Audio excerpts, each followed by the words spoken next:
13వ ward BJP అభ్యర్థిగా మన సబ్రెడ్డి వెంకరెడ్డి గారి మద్దతుతో బత్తిని మధుసూదన్ రెడ్డి గారి మద్దతుతో ఖలీలు అలాగే యువ కార్యకర్తలు ఎంతోమంది కూడా ఈ 13వ వార్డు నుంచి పెద్ద ఎత్తున మనకు మద్దతు ఇస్తున్నారు. ఇక్కడ ఈ వార్డులో తిరిగినప్పుడు మనకు అన్ని వార్డులలో కూడా అండర్ గ్రౌండ్ డ్రైనేజీ జరిగింది, కానీ మన వార్డులో మాత్రం అండర్ గ్రౌండ్ డ్రైనేజీ లేదు. ఇంకోటి 11 kV సబ్స్టేషన్ అవి విద్యుత్ తీగలు మన వార్డులోనే పోయినాయి, అది కూడా పెద్ద సమస్యగా ఉంది. ఇండ్ల మధ్యలోనే పోయినాయి కాబట్టి అది కూడా తీయాలని చాలామంది కోరడం జరిగింది. ఇంకోటి వర్షాకాలంలో ఇక్కడ మనకు ఫస్ట్ డెంగ్యూ విజృంభించేది ఈ వార్డులోనే. అంటే చాలామంది బాధపడుతున్నారు, కొంతమంది చనిపోవడం కూడా జరిగింది. దీనికోసం మేము అధికారంలోకి వచ్చిన తర్వాత ఖచ్చితంగా వీటి మీద మేము ప్రత్యేకంగా కృషి చేస్తాము.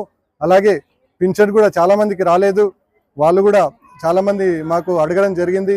ఇంకోటి మాకు ఇక్కడ ఈ వార్డులో ఒక రామాలయం టెంపుల్ ఉంది, అది ఒక్కసారి శ్రీరామనవమికి పూజలు జరుగుతాయి, మళ్ళీ శ్రీరామనవమికే అక్కడ పూజలు జరుగుతాయి, ఒక టెంపుల్ కూడా లేదు. ఇంకోటి చాలామంది కూడా మన వార్డులో బొడ్రాయి లేదని అడగడం జరిగింది. దాని మీద కూడా మేము ప్రత్యేకంగా ఫోకస్ చేసి అందరినీ కలిసి పెద్దలందరితో సలహాలు తీసుకొని అది కూడా ఏ విధంగా ముందరికి పోవాలని దాని మీద కూడా మేము స్పష్టమైన హామీ ఇస్తున్నాం.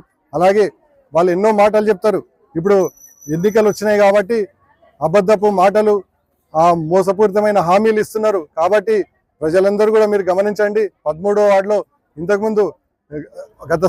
ఇంతకుముందు మన సబ్రెడ్డి అన్న ఉన్నప్పుడు ఎట్లా ఉండే ఈ వార్డు, ఇప్పుడు ఏ విధంగా జరిగింది.